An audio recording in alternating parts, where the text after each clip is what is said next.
Hello everyone. नमस्कार आप सभी को। Very good morning to all. Selection way पर एक बार फिर से आप सभी का स्वागत है। पिछली दो क्लासेस में हम लोगों ने स्टोन एज और इंडस वैली सिविलाइजेशन दो टॉपिक हमने एंशंट हिस्ट्री के सबसे पहले कवर किए हैं और आज की क्लास में उन दोनों टॉपिक्स के क्वेश्चन प्रैक्टिस हम लोग करेंगे। ठीक है, क्योंकि आप लोगों की डिमांड थी कि क्वेश्चन प्रैक्टिस भी साथ साथ कराते चलें। हालांकि फाउंडेशन में मैं क्वेश्चन प्रैक्टिस कम रखता हूं, लेकिन मेन फोकस हमारा थ्योरी पर होता है। बट कोई नहीं, आपका कहना है कि प्रैक्टिस कराओ तो प्रैक्टिस भी करते हुए चलेंगे। आज की क्लास में हम लोग क्वेश्चन प्रैक्टिस करेंगे। कुछ क्वेश्चन आपके लिए लेकर आया हूं स्टोन एज से, जो कि पिछले 3 वर्षों में पूछे गए हैं, और कुछ ऐसे क्वेश्चन इंडस वैली सिविलाइजेशन से लेकर आया हूं जो कि पिछले 7 से 8 वर्षों में पूछे गए हैं। ठीक है, तो चलिए स्टार्ट करते हैं। हर एक क्वेश्चन को बहुत आराम से आपको पढ़ना है, आराम से अच्छे से समझ के याद करने की कोशिश करना है कि आपने क्लास में क्या पढ़ा था। ठीक है, ये सारे क्वेश्चन कहीं ना कहीं वहीं पर आपकी क्लास से ही हैं जो आपने पिछली दो क्लासेस में पढ़ा हुआ है। क्लियर है? चलिए, पहला क्वेश्चन आपके सामने है। एनटीपीसी में पूछा हुआ यह क्वेश्चन है, क्या कह रहा है? Which of the following is the correct chronological sequence of prehistoric period of human activities and civilization. आपने पाषाण काल में 3 तरीके के पीरियड पढ़े हुए थे। ठीक है, पुरा पाषाण काल, मध्य पाषाण काल और नव पाषाण काल। यही सही सीक्वेंस है। सबसे पहले आपका कौन सा पीरियड आता है? पुरा पाषाण काल, जिसको बोलते हैं पैलियोलिथिक पीरियड। तो पहले ऑप्शन में लिखा हुआ है नियोलिथिक पीरियड, ये ऑप्शन गलत है। पैलियोलिथिक सबसे पहले आएगा, तो पैलियोलिथिक इसमें सबसे पहले आ रहा है। उसके बाद आता है दूसरे नंबर पे मीसोलिथिक पीरियड, तो ये भी सही है। और तीसरे नंबर पे है नियोलिथिक पीरियड, ये भी सही है। तो सबसे पहले पुरा पाषाण काल, मध्य पाषाण काल, देन नव पाषाण काल। बी जो ऑप्शन है यही सही है, यही करेक्ट सीक्वेंस है। जबकि तीसरे में मीसोलिथिक पीरियड सबसे पहले दिया है, इसलिए यह भी ऑप्शन गलत है।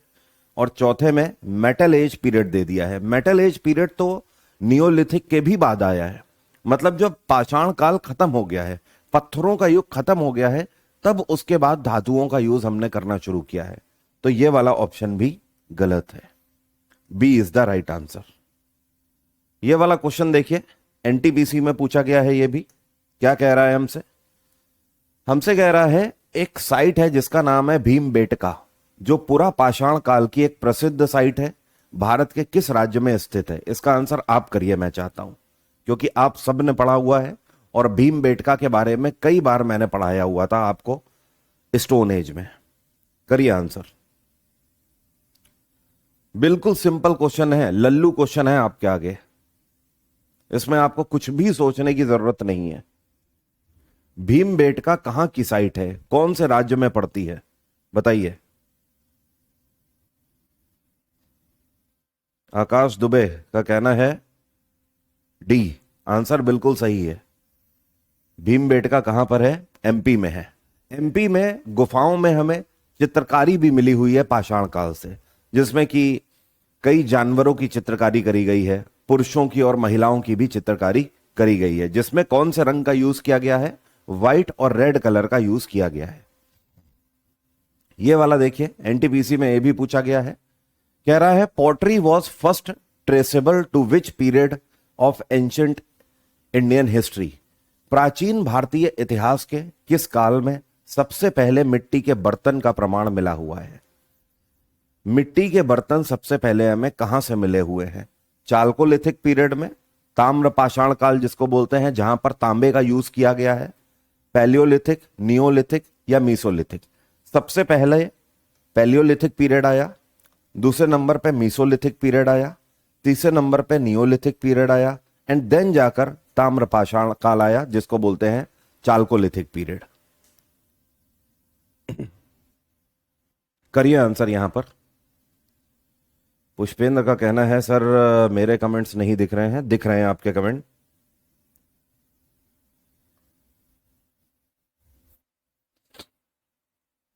बताइए, सबसे पहले मिट्टी के बर्तन जो हैं इनका प्रमाण कौन से एज में हमें मिला हुआ है? मिट्टी के बर्तनों का प्रमाण आदित्य और खुशी दोनों के आंसर बिल्कुल सही हैं, नियोलिथिक पीरियड से। ठीक है, नौ पाषाण काल से हमें सबसे पहले ये प्रमाण मिले हुए हैं। ये वाला देखिए, ये भी एनटीपीसी में पूछा गया है। निम्नलिखित में से कौन सी धातु मनुष्य द्वारा सबसे पहले उपयोग की गई थी? पिछली क्लास में ही आपने पढ़ा हुआ है, जहां पर इंडस वैली सिविलाइजेशन की शुरुआत हो रही थी और स्टोन एज खत्म हो रहा था। वहां पर आपसे डिस्कस किया था मैंने कि सबसे पहले मानव ने कौन सी धातु का यूज किया था? सोना नहीं, कांसा का भी यूज सबसे पहले नहीं हुआ है, ना ही लोहे का। तांबे का यूज सबसे पहले किया इंसान ने। ठीक है, इवन एक क्वेश्चन पूछा जाता है, इंडस वैली सिविलाइजेशन में किस धातु के बारे में मनुष्य को नहीं पता था? Not known. किस धातु के बारे में नहीं पता था? तो आंसर क्या होगा? लोहा। लोहे के बारे में सिंधु घाटी सभ्यता के लोग नहीं जानते थे। ये वाला देखिए, सीजीएल 2022 में पूछा गया क्वेश्चन है, देखते हैं कितना दम है इसमें। निम्नलिखित में से कौन सा स्थल ब्रह्मपुत्र घाटी के पास चीन और म्यांमार की ओर जाने वाले पहाड़ों पर स्थित है? यह हमारा भारत है। ठीक है, ब्रह्मपुत्र नदी ये बह रही है, मतलब ये वाला रीजन आसाम में पर्टिकुलर ये जगह पड़ती है। ठीक है, और चाइना और म्यांमार की तरफ जाने वाले पहाड़ों पर स्थित है ये। तो ऊपर चीन हो गया, इधर म्यांमार हो गया, और यहां पर बीच में ये आसाम वाला रीजन है। इन पहाड़ों पर कौन सी साइट मौजूद है? बुर्जाहोम, पयमपल्ली, गुफकरल या फिर दोजाली हार्डिंग? ये कौन सी साइट है जो कि आसाम वाले रीजन में ब्रह्मपुत्र घाटी पर स्थित है, जिसके हमें साक्ष्य मिले हैं कि पाषाण काल में इस रूट का भी यूज हुआ होगा? एटीओ आंसर सही है। अंकित यादव सही है आंसर। दाउजली हार्डिंग, ठीक है, दाउजली हार्डिंग, इस जगह का नाम ध्यान रखिएगा, यह बहुत इंपॉर्टेंट है। स्टोन एज के कई सारे टूल्स हमें दाउजली हार्डिंग से भी मिले हुए हैं, आसाम वाले रीजन से। ये वाला देखिए, आरपीएफ में पूछा गया है, क्या कह रहा है? निम्नलिखित में से कौन सा स्थल ताम्र पाषाण स्थल से के रूप में जानी जाती है? मतलब यह कौन सी जगह है जो कि आपकी चाल्कोलिथिक साइट है, जहां पर तांबे के बारे में कई सारे अवशेष मिले हुए हैं, तांबे से बने हुए कई टूल्स मिले हुए हैं? उटनूर, कैथा, बुर्जहोम या फिर मेहरगढ़? बताइए। अंकित यादव पहुंच रहे हैं आपके मैसेज, बेफिक्र रहिए। सर ल्यूसेंट की बुक परचेस कर लूं? वैसे जरूरत नहीं है आपको ल्यूसेंट की बुक परचेस करने की, फिर भी आप करना चाहते हैं तो कोई इतनी बड़ी बात तो है नहीं, ना ही कोई इतनी महंगी बुक है, आप परचेस कर सकते हैं।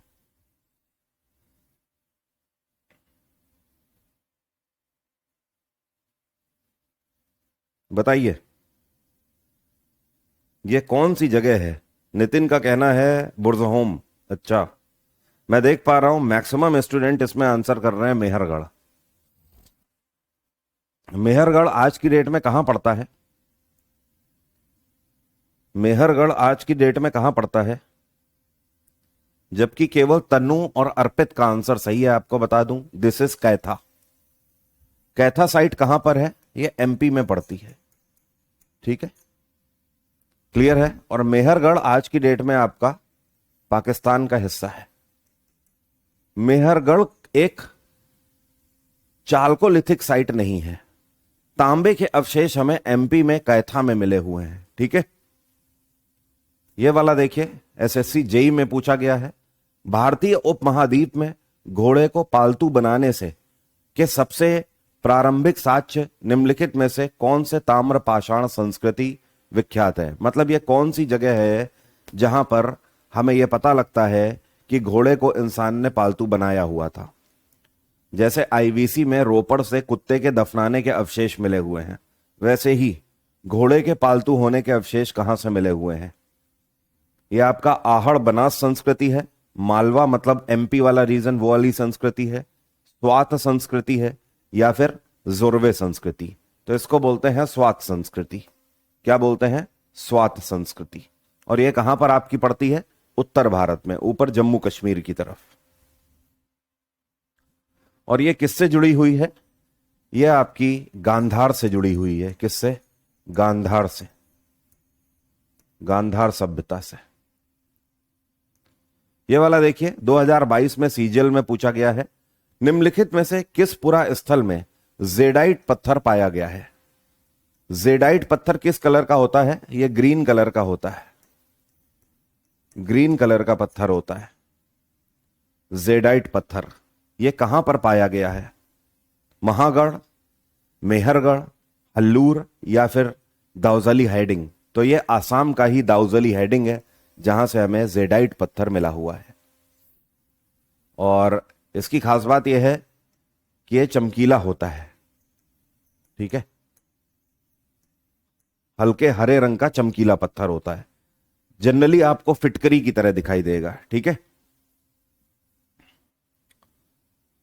पहिए और अग्नि का आविष्कार किस काल में हुआ था? इसका आंसर मैं नहीं करूंगा, आप करेंगे।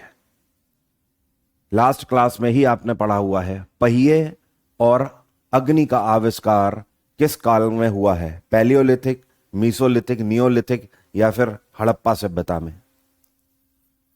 मैंने आपको पढ़ाया हुआ है कि सबसे पहले इंसान ने पत्थर का पहिया बनाया था, फिर लकड़ी का पहिया बनाया। इसी तरीके से आपको यह भी पता है कि इंसान आग के बारे में पूरा पाषाण काल से जानता था, लेकिन आग का यूज करना नियोलिथिक पीरियड में जाना, मतलब नौ पाषाण काल में हमने जाना। जयंत का कहना है पैलियोलिथिक। आंसर सही नहीं है भाई। राहुल का आंसर सही है, खुशी का भी सही है। अमित, देखो भाई, जितने भी लोग आंसर कर रहे हैं नियोलिथिक पीरियड, उन सभी का आंसर बस सही है। ठीक है, याद दिलाऊं, आपने पढ़ा हुआ है, मैंने आपको क्या बताया था कि इंसान अग्नि के बारे में पैलियोलिथिक पीरियड से जानता था, पूरा पाषाण काल से जानता था, लेकिन उसका यूज नहीं जानता था। ठीक है, अब आप देखो क्वेश्चन में क्या पूछ रहा है। पहिए, पहिए के बारे में तो हम ना ही मीसोलिथिक में और ना ही पैलियो में जानते थे। पहिए के बारे में तो हमने नौ पाषाण काल में ही आकर जाना है। नौ पाषाण काल में ही हमने सबसे पहले पत्थर का पहिया बनाया और फिर जाकर लकड़ी का पहिया बनाया। तो यहीं से क्लियर हो जाता है कि हमसे नियोलिथिक पीरियड के बारे में पूछ रहा है। और अग्नि का आविष्कार की बात, मतलब अग्नि के यूज की बात आपसे पूछ रहा है। यूजेस, जैसे कि आग का यूज कुकिंग के लिए हमने करना शुरू किया नौ पाषाण काल में। इससे पहले आग वगैरह हो सकता है हम केवल जंगलों में ही देखते हों, अपने आप ही लग गई अगर नेचुरली आग, तो उसे देखकर इंसान डर जाता होगा, अपने ईश्वर को याद करता होगा। बारिश हो जाती होगी तो उसको समझता होगा कि हाँ भाई, ईश्वर ने हमें बचा लिया। इस तरीके की चीजें हुआ करती होंगी, अंदाजा है। लेकिन नियोलिथिक पीरियड में आकर हमने उसके यूज के बारे में जाना। ये वाला देखिए, निम्नलिखित में से किस स्थल से पाषाण युग से हड़प्पा सभ्यता तक के सांस्कृतिक अवशेष पाए गए हैं? यह कौन सी जगह है इनमें से जहां पर स्टोन एज से लेकर इंडस वैली सिविलाइजेशन तक हर एक चीज के साक्ष्य हमें मिले हुए हैं और बहुत स्ट्रांगली एविडेंस मिले हुए हैं यहां से हमें? आमरी, मेहरगढ़, कोटदीजी या फिर कालीबंगा? अब आपका आंसर होगा मेहरगढ़। ठीक है, मेहरगढ़। सिंधु नदी के पश्चिम की तरफ पड़ता है मेहरगढ़, आज की डेट में पाकिस्तान का हिस्सा है। और मेहरगढ़ ही वो साइट है जहां पर स्टोन एज से लेकर आईवीसी तक के सबके एविडेंसेस हमें मिले हुए हैं। क्लियर है भाई? इतनी बात क्लियर है? ये वाला देखो, कृषि का सबसे पुराना प्रमाण भारतीय उपमहाद्वीप में कहां पर पाया गया है? एग्रीकल्चर के बारे में हमें सबसे पहले एविडेंसेस कहां पर मिले हुए हैं एग्रीकल्चर के बारे में? तो ये एक साइट है जिसका नाम है लहुरा देव। क्या नाम है? लहुरा देव। ये कहां पर पड़ती है? यूपी में। इससे हमें कृषि के बारे में सबसे पहले प्रमाण मिले हुए हैं कि इंसान एग्रीकल्चर के बारे में उस टाइम पे जानता था। ये डायरेक्ट क्वेश्चन है। इस तरीके के क्वेश्चन अगर आपने पढ़े होंगे तो आप आंसर कर पाएंगे, अदरवाइज छोड़ भी आप सकते हो। मैं आपको हमेशा बोल के चलता हूं कि 25 क्वेश्चन में से 4 से 5 क्वेश्चन ऐसे होंगे जिनको आप छोड़ के ही चलिए। 4 से 5 क्वेश्चन जानबूझ के एसएससी इस टाइम पर ऐसे रेयर क्वेश्चन डालता है कि आप उसे हिट नहीं कर सकते, और ज्यादातर बच्चे उसी में अपना टाइम खपा देते हैं। तो आप ये मान के चलिए कि 25 में से 4 to 5 क्वेश्चन आपको ऐसे मिलेंगे जो आपको छोड़ देने हैं, कोई दिक्कत वाली बात नहीं है। लेकिन उन 20 क्वेश्चन में आपकी कोशिश होनी चाहिए कि 16 से 17 क्वेश्चन सही हों, तब जाकर आपको रैंक बहुत बेहतर मिलेगी, तब जाकर आपको अपने मतलब की पोस्टिंग मिलेगी। क्लियर हो रही है बात? और आपको उस कैटेगरी में तो कतई नहीं आना है कि जिनके 25 में से 10 या उससे कम क्वेश्चन सही होने हैं। उस कैटेगरी को तो आप भूल ही जाइए, आप अपने दिमाग से निकाल दीजिए कि जीएस में आपको ऐसा परफॉर्म करना है। आपके दिमाग में हर टाइम होना चाहिए कि 15 प्लस आपको स्कोर करना है जीएस में 25 में से। क्या बोल रहा है? नर्मदा मानव जीवाश्म की खोज 1982 में किसके द्वारा करी गई थी? बताइए। इनके बारे में आपने पढ़ा हुआ है, बट ये इतना भी रेयर क्वेश्चन नहीं है, पढ़ाया है मैंने आपको। इनका नाम याद करिए। 3 लोगों के नाम पढ़ाए थे स्टोन एज में, 3 लोगों के नाम पढ़ाए थे, 2 फॉरेनर थे, 1 इंडियन थे, और ये इंडियन एक कौन है? डॉक्टर अरुण सोनाकिया। याद आया? डॉक्टर अरुण सोनाकिया, बिल्कुल सही। इंडस वैली सिविलाइजेशन के कुछ क्वेश्चन लाया हूं।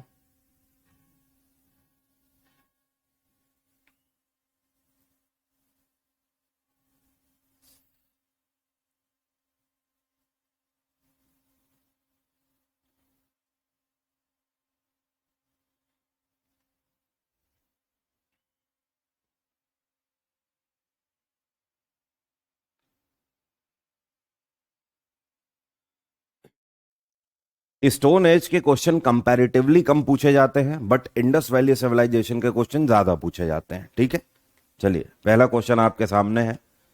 पहला क्वेश्चन बहुत आसान है। यह क्वेश्चन आपका पूछा गया है स्टेनो में, और इसी साल आप मान लो 2025 में। ठीक है, क्योंकि अभी 26 के तो एग्जाम हुए नहीं है, तो इसी साल का मतलब 2025 में पूछे गए। निम्नलिखित में से किसे भारतीय उपमहाद्वीप की सबसे पुरानी ज्ञात सभ्यता के रूप में माना जाता है? तो अगर सबसे पुरानी कोई संस्कृति के बारे में हम जानते हैं तो वो कौन सी है? Indus valley civilization. ठीक है, वैदिक सिविलाइजेशन अब आप पढ़ोगे। अब आपका अगला चैप्टर वैदिक पीरियड ही है। वैदिक के बाद में आपका देन आएगा मौर्य एम्पायर, और मौर्य के बाद आएगा कहीं जाकर गुप्ता एम्पायर। ठीक है, और मौर्य से पहले और वैदिक के बीच में, मतलब वैदिक के बाद आपका मगध एम्पायर आता है। मगध के बाद मौर्य आएगा, मौर्य के बाद बहुत आगे जाकर फिर गुप्त आएगा। तो सिंधु घाटी सभ्यता सबसे पुरानी सभ्यता है। ये वाला देखिए, यहां पर हमें एक स्टेटमेंट दे रखा है असर्शन के रूप में, और दूसरा उसके रीजन के रूप में। तो पढ़ते हैं। पहले में कह रहा है, यह क्वेश्चन कहां पूछा गया है? ओ भाई साहब, स्टेनो में पूछा गया है, और आप इस क्वेश्चन का लेवल देख लो क्या है। पहले में कह रहा है हड़प्पा में पाई गई गोलाकार ईंटों की पंक्तियां धार्मिक अनुष्ठानों के लिए उपयोग की जाती है। क्या मैंने आपको ऐसा पढ़ाया? क्या मैंने आपको ऐसा पढ़ाया है पिछली क्लास में कि सिंधु घाटी सभ्यता में हड़प्पा में गोलाकार ईंटें पाई गई हैं? क्या मैंने आपको ऐसा पढ़ाया? ऐसा तो नहीं पढ़ाया। साथ में उन ईंटों से धार्मिक अनुष्ठानों का प्रयोग किया जाता था, ऐसा तो आपने पढ़ा ही नहीं है ना। गलत है पूरे तरीके से स्टेटमेंट। दूसरे में कह रहा है इन प्लेटफॉर्मों में गेहूं और जौ के दाने पाए गए हैं। यह बात बिल्कुल सही है। सिंधु घाटी सभ्यता में या हड़प्पा सभ्यता में आप बोल सकते हो गेहूं और जौ के दाने पाए गए हैं। तो ए गलत है, आर सही है। ऐसा कोई ऑप्शन है हमारे पास? चौथा D, A is false and R is true. Clear है भाई सभी को? ये सी वाले कौन है? नहीं पूजा, सी नहीं सही है, डी हुआ ना सही। ए तो गलत है। हड़प्पा में हमें गोलाकार ईंटें नहीं मिली हुई हैं, हमें रेक्टेंगल शेप की ईंटें मिली हुई हैं ना। ठीक है। एंड सेकेंड थिंग, गेहूं और जौ के दानों के अवशेष पाए गए हैं, तो ये वाला स्टेटमेंट सही है। ये वाला देखिए स्टेटमेंट वाइज ही क्वेश्चन है, इसी साल का बिल्कुल ताजा क्वेश्चन है, सीजीएल में पूछा गया है। क्या बोल रहा है? पहले स्टेटमेंट में कह रहा है हड़प्पा संस्कृति की मोहरें स्थानीय रूप से पाए जाने वाले स्टीटाइट से बनाई गई थी। हड़प्पा संस्कृति की मोहरें स्थानीय रूप से पाए जाने वाले स्टीटाइट से बनाई गई थी। स्टीटाइट जानते हो क्या है? एक मुलायम पत्थर होता है, ये एक सॉफ्ट स्टोन होता है, सॉफ्ट स्टोन। इसको सोप स्टोन भी बोलते हैं, साबुन पत्थर भी बोलते हैं। ठीक है, तो ये बात सही है, ये बात बिल्कुल सही है। इसका यूज करके ही मोहरें बनाई गई थी। इन मोहरों पर अक्सर जानवरों के चित्र और अनसुलझी लिपि के प्रतीक होते हैं। आपको बिल्कुल पता है कि हड़प्पा सभ्यता की जो लिपि है वो आज तक नहीं पढ़ी गई है। उसमें जो भी डिजाइन या अलग तरीके के सिंबल बनाए गए हैं उनको हम आज तक पढ़ नहीं पाए हैं। तो दोनों ही स्टेटमेंट सही हैं। Both statement 1 and statement 2 are correct. C के साथ जाएंगे हम लोग। अगला देखिए, कह रहा है मोहनजोदारो की जल निकासी प्रणाली इसलिए खास थी क्योंकि हर घर इससे जुड़ा हुआ था। किससे जुड़ा था हर घर? मोहनजोदारो में, या आप बोल सकते हो इंडस वैली सिविलाइजेशन में, जो वाटर ड्रेनेज सिस्टम है ये इनका बड़ा बेस्ट था। वाटर ड्रेनेज सिस्टम बहुत सुपीरियर क्वालिटी का इनका था, क्योंकि हर घर इससे जुड़ा हुआ था। किससे जुड़ा था? भूमिगत जल टंकी होती थी, मतलब हर घर में जमीन के नीचे एक जल की टंकी रखी रहती थी। सहारे के लिए केंद्रीय स्तंभ होता था, मतलब हर घर के बीच में एक पिलर होता था। ढकी हुई सड़क नाली होती थी, या फिर छत पर बना जलाशय होता था।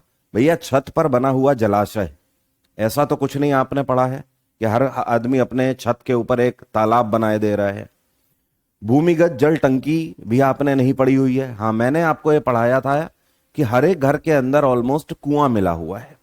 ठीक है, लेकिन टंकी एक अलग बात है। सहारे के लिए केंद्रीय स्तंभ, ऐसी भी कोई बात नहीं थी। लेकिन हाँ, याद है आपको, मैंने धोलावीरा पढ़ाया था जब साइट आपको, तो यहां पर 2 पिक्चर लगी हुई थी। एक पिक्चर जिसमें मैंने आपको दिखाया था कि जो नॉर्मल घर बनाते थे वो लाल ईंटों के बनाते थे, जली हुई ईंटों के, आग में पकी हुई ईंटों के। और ऊपर मैंने आपको दिखाया था कि रॉक से कॉमर्शियल साइट्स बनाते थे। ठीक है, तो वहीं से आपको पता लग रहा है। उसी पिक्चर में आप देखो, मैंने बात करी है कि बीच से देखो नाली जा रही है, ये इनके ड्रेनेज सिस्टम को दर्शाती है। तो ये सब कवर्ड होते थे किससे? स्ट्रीट ड्रेन से। ढकी हुई सड़क नालियां होती थी जिनसे इनके बेहतरीन ड्रेनेज सिस्टम के बारे में पता लगता है हमें। ये वाला देखो, ये भी सीजीएल में पूछा गया है।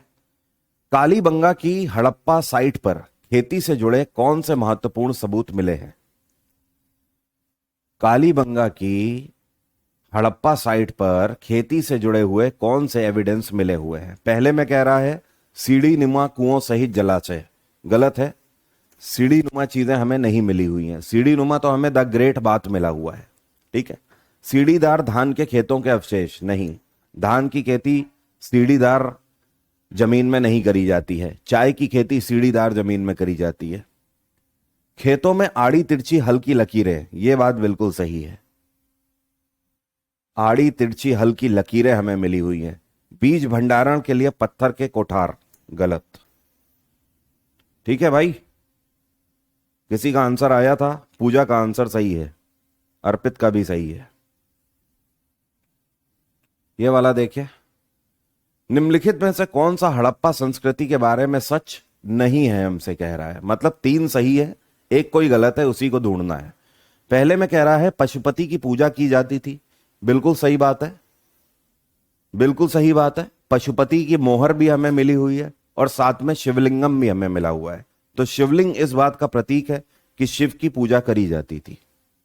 महिलाएं आभूषण पहनती थी, यह बात भी बिल्कुल सही है। आपको याद है ब्रोंज डांसिंग गर्ल, एक मूर्ति मिली हुई है कांसे की, जिसमें वो जो महिला बनी हुई है उस महिला ने आभूषण पहने हुए हैं, जो कि हमें यह बताता है कि सिंधु घाटी सभ्यता में महिलाएं आभूषण पहनती थी। इवन कालीबंगा में चूड़ियां भी मिली हुई हैं। ठीक है, सती प्रथा के स्पष्ट प्रमाण, यह गलत है। सती प्रथा के बारे में हमें कोई नॉलेज नहीं मिली हुई है, कोई एविडेंस सती प्रथा के नहीं मिले हुए हैं। यही हमारा आंसर है। जबकि चौथे में कह रहा है गेहूं और जौ के मुख्य फसलें थी। यह बात बिल्कुल सही है, गेहूं और जौ मुख्य फसलें थीं, इनके हमें प्रमाण मिले हुए हैं। सिंपल क्वेश्चन था, इसमें ज्यादा कुछ सोचना नहीं था, जबकि पूछा सीजीएल में गया है। नेक्स्ट देखिए, हड़प्पा वासी यूरेशिया में सबसे पहले कौन सी फसल उगाते थे? हड़प्पा के लोगों ने इनमें से कौन सी फसल उगाई हुई है? थोड़ा सा घुमा के आपसे पूछ रहा है, यूरेशिया में या सबसे पहले लगाकर, इससे आपका दिमाग घुमाने की कोशिश कर रहा है। बट एक्चुअली उसने 4 फसलें ऐसी दी हैं जिसमें से 3 फसल हड़प्पा में उगाई ही नहीं गई हैं, केवल एक ही फसल उगाई गई है। तंबाकू भारत में आई ही नहीं है, पुर्तगाली लोग इसे लेकर आए हैं बहुत बाद में, तो ये गलत है। मिर्च का भी कोई दूर दूर तक लेना देना नहीं था खेती से, यह भी गलत है। आलू भी बहुत बाद में आया हुआ है, यह भी पोर्चुगीज ही लेकर आए हैं भारत में, गलत है। कपास की खेती करते थे ये लोग, हड़प्पा के लोग। ठीक है, क्लियर है इतनी बात? तभी ये लोग कपड़े वगैरह पहनते थे। हड़प्पा सभ्यता के अंदर लोग कपड़े बना पाते थे, कपड़े सिलते भी थे। तभी आपने देखा है कि जगह जगह पर कपड़ों के प्रभाव भी मिले हुए हैं, खुदाई के दौरान कपड़े भी मिले हुए हैं। ठीक है, तो कॉटन इस बात का प्रमाण है भाई कि कपड़े मिल रहे हैं, दैट मीन्स वो कॉटन की खेती करते थे। ये वाला देखो, सीएचएसएल में पूछा गया है, निम्नलिखित में से कौन सी सिंधु घाटी शहरों की विशेषता नहीं है? मतलब 3 विशेषताएं हैं, इनमें से एक नहीं है। सिंधु घाटी सभ्यता में इनमें से एक नहीं था। क्या नहीं था? पढ़ते हैं।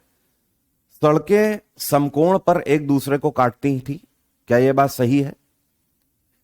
क्या यह बात सही है? बिल्कुल सही है। आपको याद होगा, मैंने आपको बताया था इस तरीके से मानव बस्तियां बनाकर दिखाई थी, याद है? बताया था इसका घर का गेट इधर है, इसके घर का गेट इधर है, जबकि रहते एक साथ थे। तो इस समकोण पर ही सड़कें काटती थी। अब मान लो दूसरी बस्ती इधर है, ये भी ऐसे बनी हुई है। ठीक है, तो देखिए सड़कें हैं, ये समकोण पर काट रही है ना, 90 डिग्री पर ऐसे में। तो ये बात सही है, बिल्कुल पहला स्टेटमेंट सही है। दूसरे में कह रहा है लोहे के औजारों का व्यापक उपयोग। नो, इंडस वैली सिविलाइजेशन के लोग लोहे के बारे में जानते ही नहीं थे। लोहे के हमें कोई प्रमाण नहीं मिले हुए हैं। सोना, चांदी, तांबा, कांसा, इनके प्रमाण मिले हुए हैं। यही स्टेटमेंट गलत है। तीसरे में कह रहा है पकी हुई ईंटों का निर्माण। बिल्कुल सही है। उन्नत जल निकासी की प्रणाली, बिल्कुल सही है। एडवांस वाटर ड्रेनेज सिस्टम था इनका। हमारा आंसर है बी। सभी ने बी आंसर किया होगा आई थिंक। आफरीन का कहना है सर रिप्लाई। बेटा किस चीज का रिप्लाई? एक बार आप अपना क्वेश्चन लिखिए, क्या कंफ्यूजन है?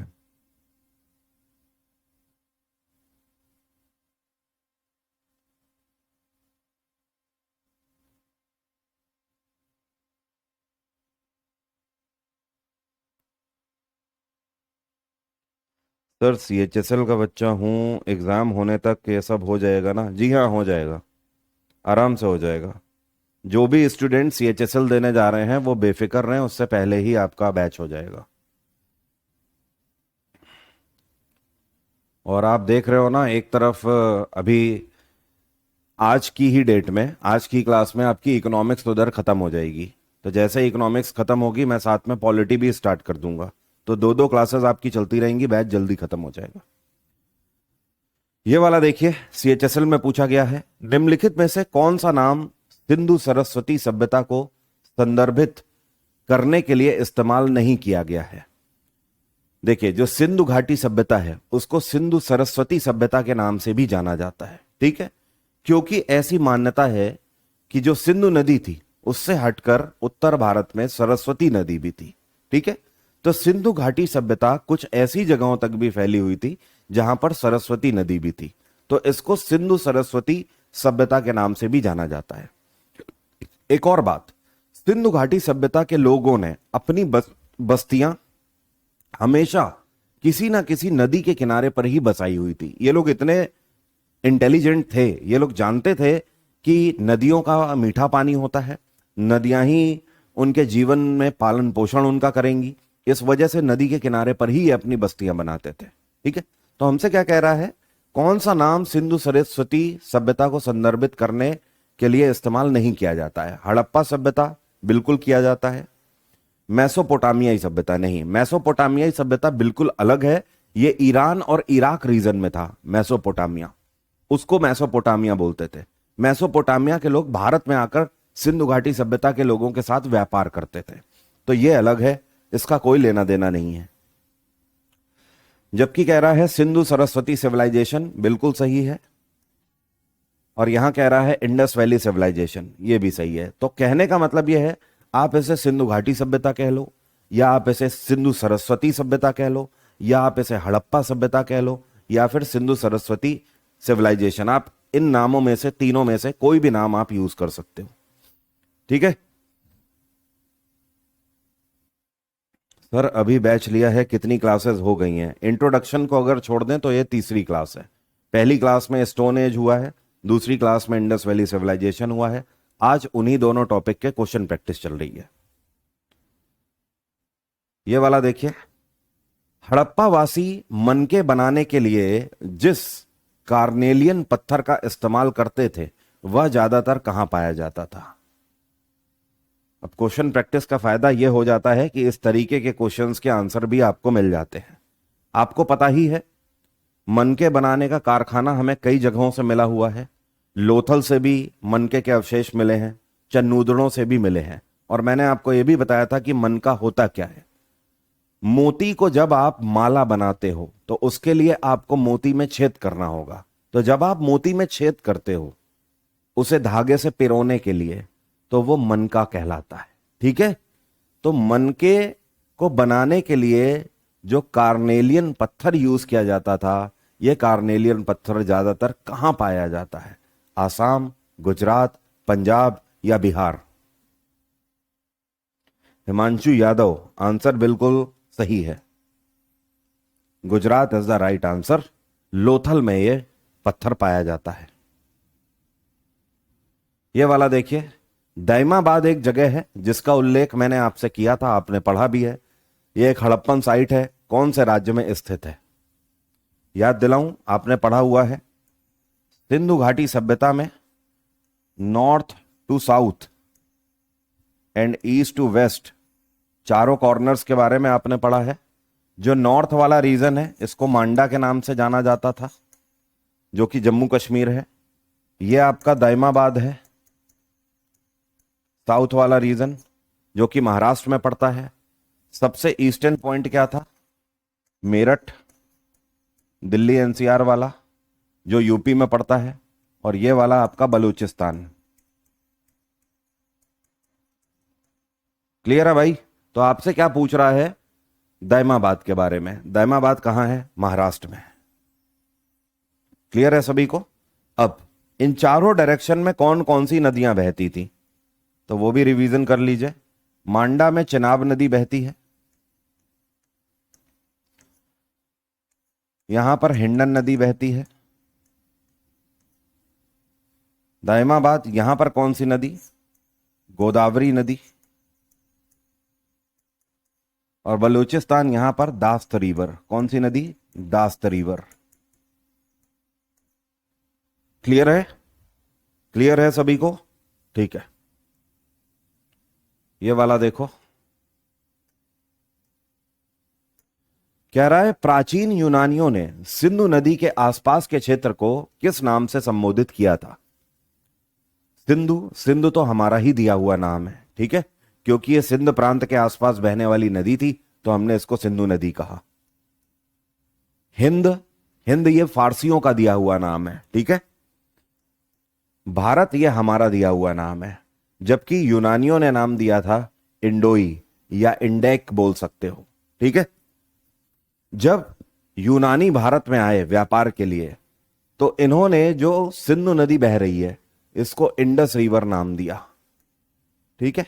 और इंडस रिवर के आसपास जो रहने वाले लोग थे उनको इन्होंने इंडोई बोला, मतलब हम भारतीयों को इन्होंने इंडोई बोला। और यही इंडोई जिस लैंड में रहते हैं वो लैंड आगे चलकर क्या कहलाई? इंडिया कहलाई। क्या कहलाई? इंडिया।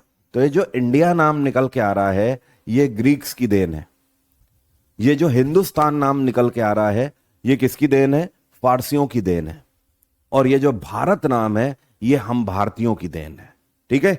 यही कारण है क्योंकि जो हिंदुस्तान वर्ड निकल के आया है ये फारसियों के गलत प्रोनाउंसिएशन की वजह से निकल के आया है, जिसकी वजह से आज की डेट में भारत सरकार के जो ऑफिशियल डॉक्यूमेंट हैं उसमें हिंदी में भारत वर्ल्ड का यूज किया जाता है और अंग्रेजी में हमारे देश को इंडिया नाम से जाना जाता है। हिंदुस्तान वर्ल्ड किसी भी ऑफिशियल डॉक्यूमेंट में यूज नहीं करती है गवर्नमेंट। इसीलिए जब आपका ज्वाइनिंग लेटर आएगा तो आप देखोगे उसमें गवर्नमेंट ऑफ इंडिया लिखा होगा या हिंदी में भारत सरकार लिखा होगा, हिंदुस्तान कहीं नहीं लिखा रहता है। ये वाला देखिए, सिंधु घाटी के लोग बिल्डिंग मटेरियल के तौर पर स्टैंडर्ड किस चीज का इस्तेमाल करते थे? पढ़ा हुआ है आपने, आराम से आंसर करिए। सिंधु घाटी सभ्यता के लोग इमारत बनाने के लिए इनमें से किस मटेरियल का यूज करते थे? जली हुई मिट्टी की ईंटों का यूज करते थे, चट्टानों का, फ्लाई ऐश का, या काली मिट्टी का? आपको पता है ये जली और पकी हुई ईंटों का यूज करते थे, ना ही चट्टाने, ना ही फ्लाई ऐश, ना ही काली मिट्टी। सर लाइव क्लास के बाद क्लास की पीडीएफ जल्दी डाल दिया करिए। बेटा ये एक्चुअली टीम का काम होता है, मेरी तरफ से तुरंत चली जाती है पीडीएफ, बट हाँ टीम को मैं बोल सकता हूँ। मैंने उस दिन भी बोला हुआ था, अगर अभी भी नहीं हो रहा है तो मैं बात करता हूँ। आज मैं थोड़ा उन्हें बता दूंगा कि हाँ इनकन्वीनियंस हो रहा है बच्चों को, थोड़ा जल्दी कर दिया करो अपलोड, क्योंकि ये हमारी तरफ का काम नहीं होता है। ये जो टेक्निकल टीम वाले हैं वो अपडेट करते हैं उसे, हमारे हाथ में हो तो तुरंत ही कर दिया जाए उसे। नेक्स्ट देखिए क्वेश्चन, सिंधु घाटी के शहर आमतौर पर किससे घिरे होते थे? लकड़ी की बाड़े से घिरे होते थे? गलत, ठीक है। द्वारों सहित किलेबंद दीवारों से? बिल्कुल सही, दीवारें ही हुआ करती थी जिनसे घिरे होते थे, ठीक है। बड़े बड़े गेट से घिरे हुए होते थे, जो कि आपने धोलावीरा साइड के पिक्चर में भी देखे थे। पत्थर के अवरोधक दीवारें? नहीं। खाइयों और उठाने वाले पुल? नहीं है, ऐसा बिल्कुल भी नहीं है। उठाने वाले पुलों का तो निर्माण भी नहीं हुआ था, ठीक है। हाँ, ये देखिए, हड़प्पा शहरों का लेआउट किस तरीके का था जिसमें सड़कें एक दूसरे को समकोण पर काटती थी? गोलाकार। अगर एक बात बताइए, सड़कें समकोण पर काट रही हैं तो गोलाकार कैसे होगा शहरों का लेआउट? गलत।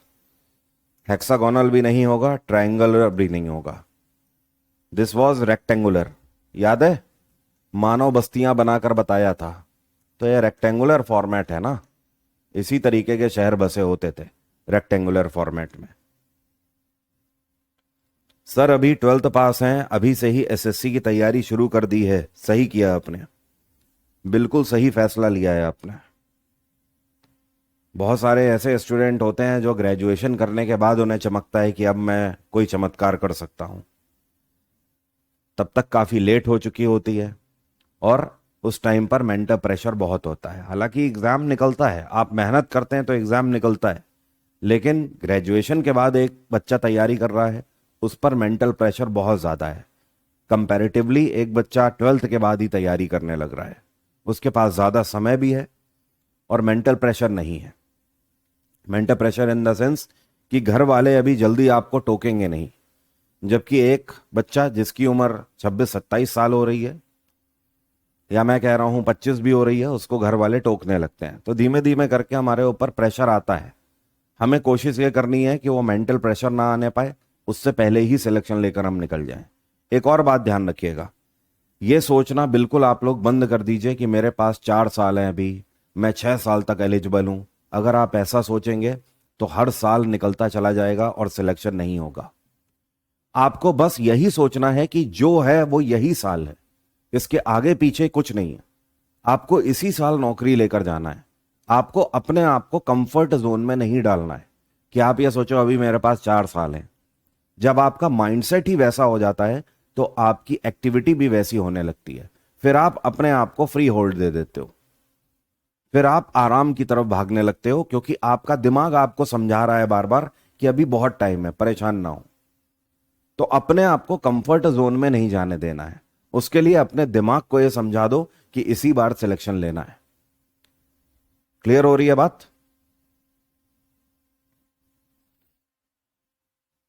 चलिए नेक्स्ट देखिए क्वेश्चन, यहां पर हमसे कह रहा है हड़प्पा की वाटर ड्रेनेज सिस्टम के बारे में निम्नलिखित में से कौन सा सही है।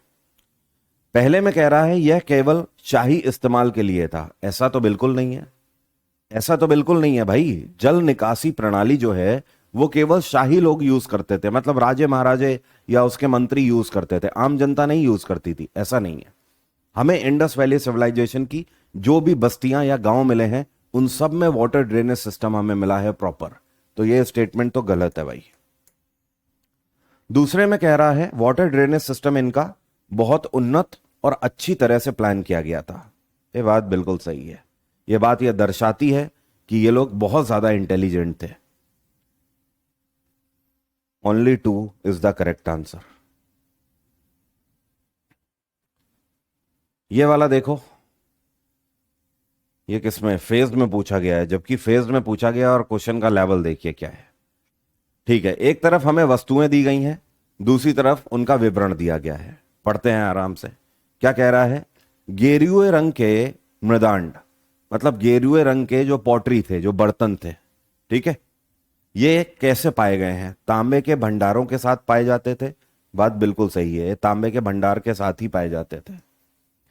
तांबे के भंडारों की सर्वाधिक खोज वाला क्षेत्र था, नहीं, तांबे के भंडारों की सर्वाधिक खोज वाला क्षेत्र, तो ये तो आपका नॉर्थन इंडिया वाला रीजन है जहां पर तांबे के भंडार सबसे ज्यादा मिले हुए हैं। तो यहां पर कह रहा है अपर गैंगेटिक बेसिन, मतलब ये गंगा है और गंगा के ऊपर वाला हिस्सा, उत्तर वाला हिस्सा, तो ये नॉर्थ इंडिया हुआ ना आपका, जम्मू कश्मीर हिमाचल वाला रीजन। तो ये बात बिल्कुल सही है। तो पहला पहले से मैच कर रहा है, दूसरा दूसरे से मैच कर रहा है। तीसरे में कह रहा है स्थायी कृषक एवं कारीगर दोआब क्षेत्र में तांबे के भंडारों के उपयोगकर्ता होते थे। बिहार के पठारी क्षेत्र एंड आसपास के क्षेत्र। अब एक बात बताइए, उपयोगकर्ता की बात हो रही है तो कोई क्षेत्र तो उपयोग नहीं करेगा ना, कारीगर ही उपयोग करेंगे या कृषक ही उपयोग करेंगे। तो तीसरा तीसरे के साथ मैच कर गया। चौथे में कह रहा है बिहार के पठारी क्षेत्र एवं आसपास के क्षेत्र तांबे के भंडारों के द्वितीय खोज स्थल थे। यह भी बात सही है। तो तांबे के सबसे बेहतरीन भंडार हमें मिले हुए हैं गंगा के उत्तरी हिस्से में, और दूसरे नंबर पे सबसे ज्यादा तांबा हमें कहां मिला है, ये बिहार वाले रीजन से।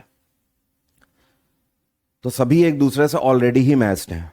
ऐसा कौन सा ऑप्शन है, ए का 1, बी का 2, 3 एंड 4, पहला ही सही आंसर है। ठीक है भाई। ये वाला देखो, ऋग्वेद कितने मंडलों में विभाजित है। हालांकि ये टॉपिक अभी आपने पढ़ा नहीं है, अब आप वैदिक पीरियड पढ़ेंगे, लेकिन ये क्वेश्चन है तो बताइए ऋग्वेद कितने मंडल्स में डिवाइडेड है। देखिए ऋग्वेद क्या है, एक किताब है, उस किताब के अंदर जो चैप्टर्स हैं उन्हें मंडल कहा गया है। ठीक है, तो ऋग्वेद 10 मंडलों में विभाजित है। कितने, 10 मंडल। अगला जो चैप्टर है, अगले चैप्टर में आप वेद ही पढ़ेंगे। नेक्स्ट देखिए, निम्नलिखित में से कौन सा प्राचीन शहर बांधों की एक श्रृंखला का निर्माण करके और पानी को जुड़े जलाशय में प्रवाहित करके जल संचयन और प्रबंधन की विस्तृत प्रणाली के लिए जाना जाता है। अगर आप क्वेश्चन को थोड़ा सा भी पकड़ लेंगे ना कि वो किसके बारे में बार बार कह रहा है इस क्वेश्चन में, तो भी आप इस साइड का आंसर कर सकते हो। आपसे कह रहा है सिंधु घाटी सभ्यता की एक कौन सी साइट है इनमें से जहां से हमें उनके वाटर हार्वेस्टिंग एंड मैनेजमेंट के बारे में पता लगता है। By building a series of dams, channelising water and connecting reservoirs. बताइए। कालीबंगा से तो हमें पकी हुई चूड़ियां मिली हुई हैं, ठीक है, और अन्न के भंडार मिले हुए हैं।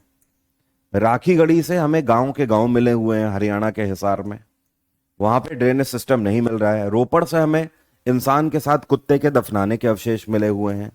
आंसर है धोलावीरा। ठीक है भाई, धोलावीरा साइट। एक किसी का आंसर आया, प्रभाकर का आंसर सही था इसमें। ये क्वेश्चन का आंसर काफी लोगों का गलत हो गया है।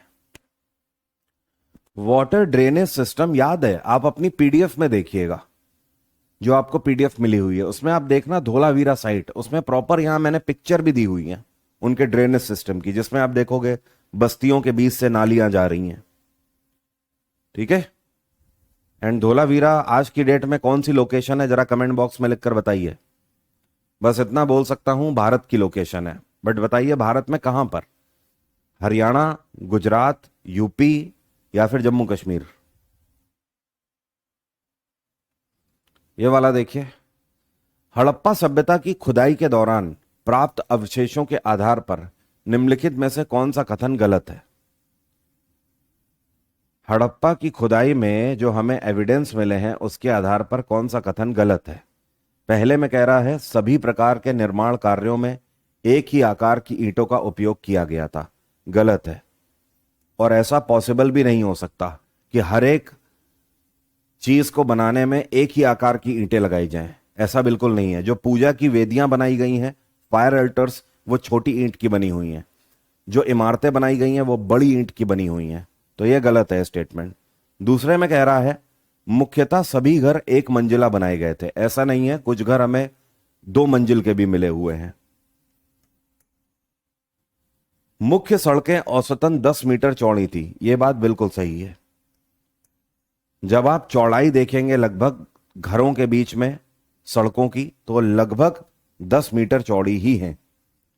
9, 9.5 ऐसे है तो लगभग हम 10 मीटर बोल सकते हैं। तो हमसे यहां पर पूछा था कौन से कथन गलत है, तो पहला और दूसरा गलत है। हमारा आंसर होगा ए, जबकि तीसरा बिल्कुल सही है। अर्पित आंसर सही है, गुजरात। सुमित, अर्पित, शिवानी, सभी के आंसर सही हैं। धोलावीरा आज की डेट में लोकेशन कौन सी है? गुजरात। चलिए, बहुत अच्छा क्वेश्चन है, बताइए। हम सभी को पता है जो ब्रोंज डांसिंग गर्ल है यह हमें कहां से मिली हुई है? मोहनजोदारो से। मोहनजोदारो से कांसे की नृत्य करती हुई लड़की की जो मूर्ति है, आपसे कह रहा है इस मूर्ति की ऊंचाई कितनी है, लगभग कितने सेंटीमीटर ऊंची है ये? तो ये इतनी बड़ी है बस मूर्ति, ठीक है, आपके आधे हाथ के बराबर है और इसकी ऊंचाई है 11 सेंटीमीटर, ठीक है। और शिवलिंगम कितने सेंटीमीटर का है? अर्घ्य के साथ 5 सेंटीमीटर का पूरा शिवलिंगम है, जबकि केवल शिवलिंग की बात करें उसमें तो वो 2 सेंटीमीटर का है, तो वो भी करीब इतना बड़ा है बस जो शिवलिंग मिला हुआ है, छोटा सा। ACIO 24 में पूछा गया है ये क्वेश्चन। ACIO का लेवल थोड़ा ज्यादा ही हो जाता है CGL से, काफी अच्छे क्वेश्चन पूछता है ACIO। निम्नलिखित में से किस स्थान पर नटराज नामक पत्थर की नृत्य करती हुई पुरुष आकृति खोजी गई है? नटराज की जो मूर्ति है वो हमें कहां से मिली हुई है? लोथल, रंगपुर, हड़प्पा या मोहनजोदाड़ो? करिए आंसर। नटराज की मूर्ति कहां से मिली हुई है हमें? Any idea?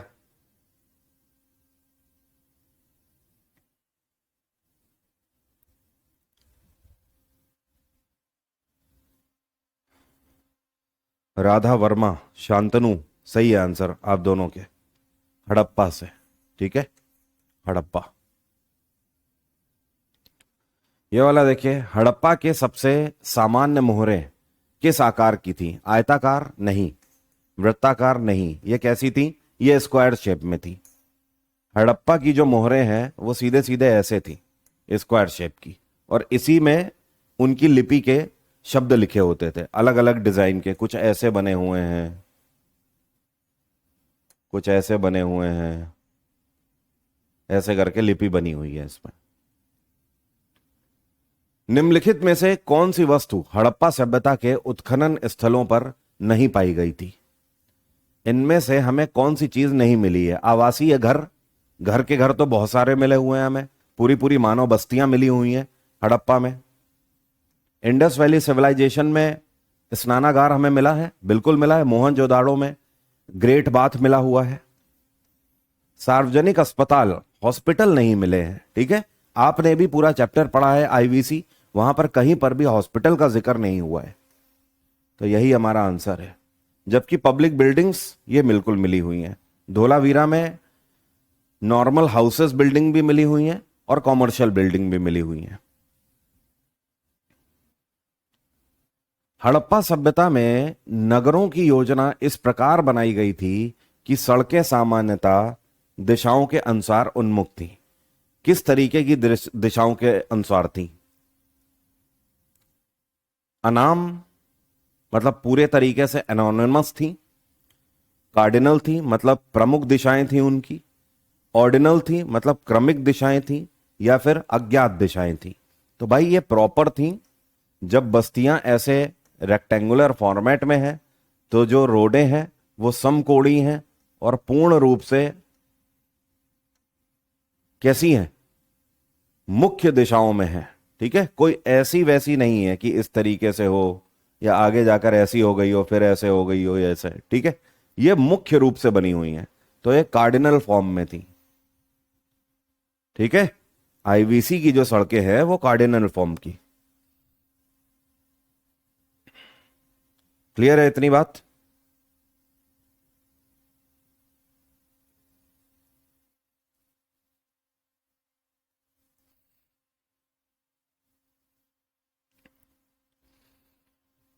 कौन है? एक स्टूडेंट कह रहा है सर, नटराज की मूर्ति मोहनजोदारो में मिली हुई है। नहीं भाई, नटराज की मूर्ति हड़प्पा में मिली हुई है, ध्यान रखिएगा, ये गलती अब नहीं होनी चाहिए। एक बार आप भी अपनी तरफ से चेक करिएगा। The correct answer is Harappa, ना कि मोहनजोदारो। मोहनजोदारो से हमें द ग्रेट बाथ मिला हुआ है, टेराकोटा मिले हुए हैं, ब्रोंज डांसिंग गर्ल मिली हुई है, बियर्डेड मैन दाढ़ी वाला व्यक्ति मिला हुआ है जो पुरोहित जैसा दिख रहा है। ठीक है दीपक, मैंने आपको ही बताया नटराज की मूर्ति मोहनजोदारो नहीं हड़प्पा में मिली हुई है, तो ध्यान रखें अब यह गलती ना हो।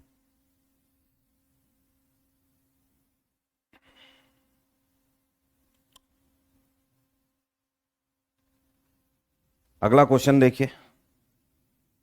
हड़प्पा सभ्यता के लोगों ने संभवतः तांबा वर्तमान के कहां से प्राप्त किया है? तो देखिए, तांबा तब भी राजस्थान रीजन से सबसे ज्यादा मिला हुआ था। ठीक है, और आज भी भारत में तांबे का सबसे ज्यादा उत्पादन राजस्थान में ही होता है।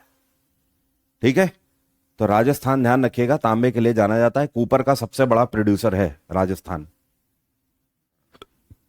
प्रसिद्ध आईवीसी साइट मोहनजोदारो की पहली खुदाई प्रसिद्ध भारतीय किसके द्वारा करी गई थी?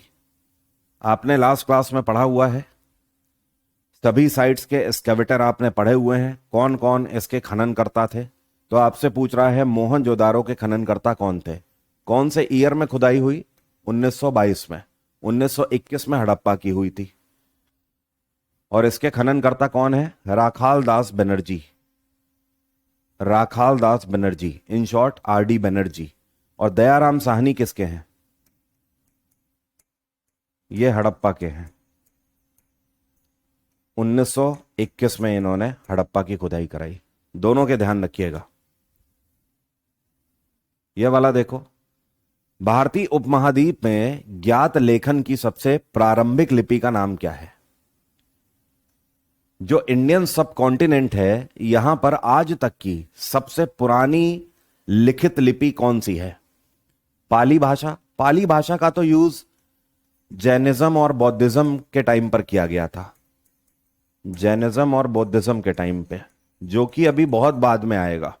ठीक है, इंडस स्क्रिप्ट सिंधु घाटी सभ्यता, ब्राह्मी स्क्रिप्ट, ब्राह्मी भी बाद में आएगी जैनिज्म और बौद्धिज्म के टाइम पे, और संस्कृत भी वैदिक पीरियड के दौरान आएगी, अभी वैदिक पीरियड अब आएगा। ठीक है, तो सबसे पुरानी तो इंडस ही है, सिंधु घाटी सभ्यता। स्टोन एज में, पत्थर के युग में लेखन जैसी कोई चीज ही नहीं थी, लोग लिखना ही नहीं जानते थे।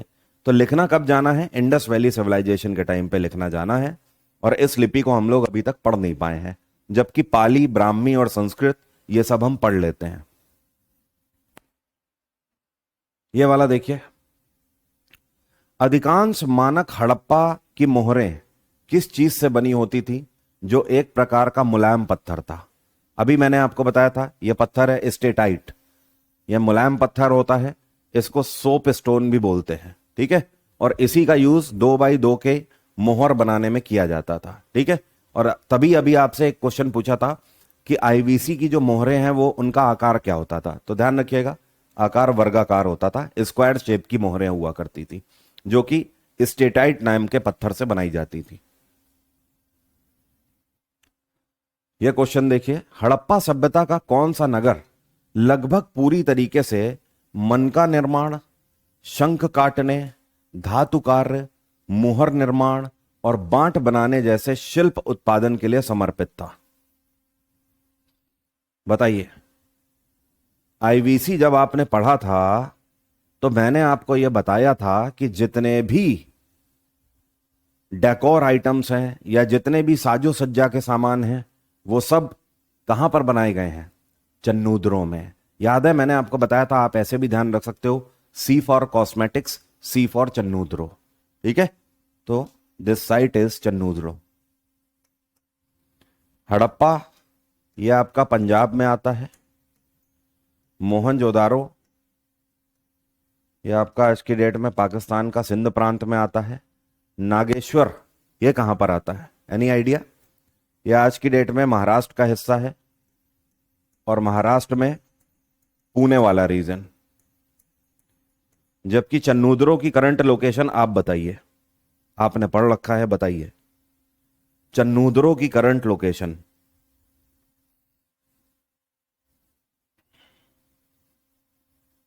लास्ट क्लास में ही पढ़ा है आपने, चन्नूदरों की करंट लोकेशन बताइए।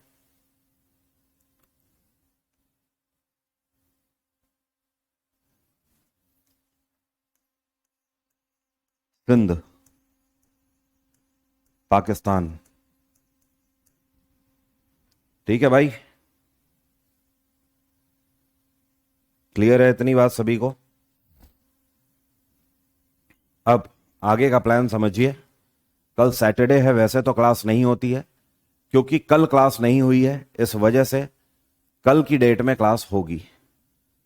और कल टेक्निकल इशू की वजह से क्लास नहीं हो पाई थी, मॉर्निंग में आ रहा था, तो कल सैटरडे है, मैं क्लास लगाऊंगा।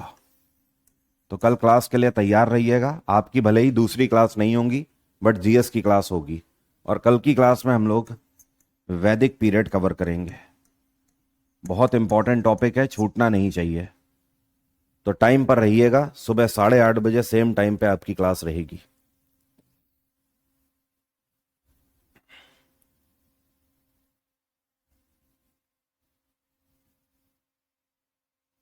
दीपक सर, एक डाउट क्लियर करिए प्लीज। हाँ बताइए दीपक, क्या डाउट है? सर मैं लाइव चैट क्यों नहीं कर पा रहा हूं, नितिन का कहना है। नितिन, आपके कमेंट तो मुझे दिख रहे हैं।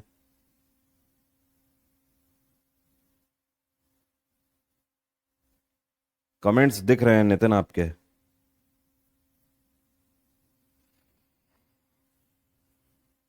सर मैं 10th हूं अभी से, सरकारी की नौकरी कर रहा हूं आर्ट्स लेकर। हाँ कर सकते हैं, आर्ट्स लेकर कोई इशू थोड़ी है। हड़प्पा तो पाकिस्तान में है शायद। जी हाँ, हड़प्पा पाकिस्तान में है, लेकिन ध्यान रखिए ना, पंजाब का एक हिस्सा भी पाकिस्तान में है मेरे भाई। पंजाब आधा आधा बटा है ना।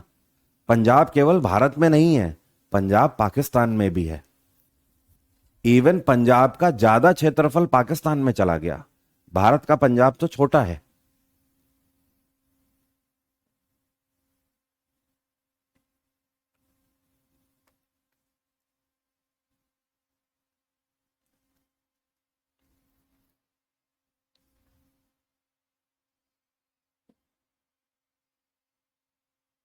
बताइए।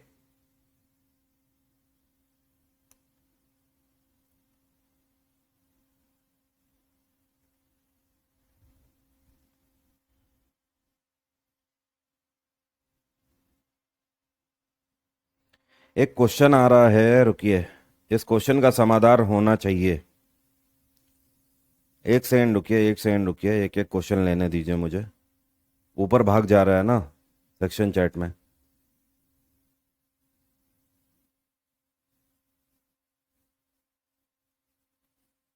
हाँ, पुष्पेंद्र का पूछना है, sir Kalibanga belongs to Hanumangarh, not Sri Ganganagar. देखिए, आप इस वजह से कह रहे हो ना, क्योंकि जो मैंने आपको चैप्टर में पढ़ाया उसमें स्लाइड में था कि जो कालीबंगन साइट है वो करंट लोकेशन श्री गंगानगर है, जबकि आपका कहना है कि वो हनुमानगढ़ में आती है। उसका एक कारण आपको बता दूं। जो हनुमानगढ़ है, ठीक है, मेरी बात पर ध्यान दीजिएगा, जो हनुमानगढ़ है ये श्री गंगानगर के अंतर्गत आता था। किसके अंतर्गत? श्री गंगानगर के अंतर्गत। लेकिन 1994 में 1994 में जो हनुमानगढ़ है इसका ज्यूरिकडिक्शन क्षेत्र अलग कर दिया गया, मतलब इसकी कोर्ट अलग कर दी गई। क्लियर हो रही है बात? बट इतिहास में Hanumangarh was also the part of Shri Ganganagar. इस वजह से कालीबंगा की करंट लोकेशन श्री गंगानगर हम बोलते हैं। वो ये कारण है कि कालीबंगा की साइट केवल हनुमानगढ़ तक सीमित नहीं है। कालीबंगा की साइट हनुमानगढ़ से निकल के पूरे श्री गंगानगर तक फैली हुई है। इस वजह से हम आईवीसी में केवल हनुमानगढ़ नहीं बोलते हैं, हम श्री गंगानगर का नाम लेते हैं, क्योंकि उस पूरे क्षेत्र में वो साइट फैली हुई थी। आज की डेट में दोनों के ज्यूरिकडिक्शन अलग हैं, 1994 में ही कर दिए गए थे। बट आपको यह समझना होगा कि Hanumangarh was the part of Shri Ganganagar.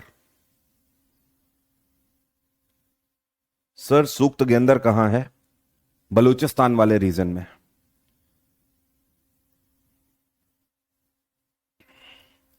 जिसके आगे ईरान शुरू हो रहा है।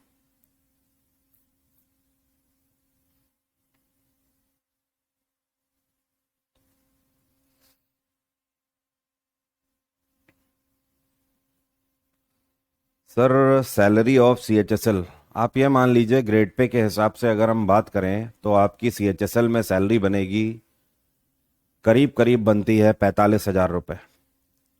45 से 50,000 रुपये आपकी सैलरी बनती है। 50,000 मान के चलिए आप।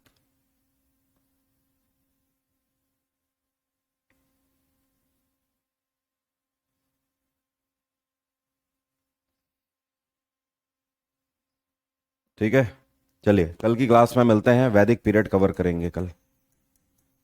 Thank you everyone, bye, take care, have a nice day, आपका दिन मंगलमय हो।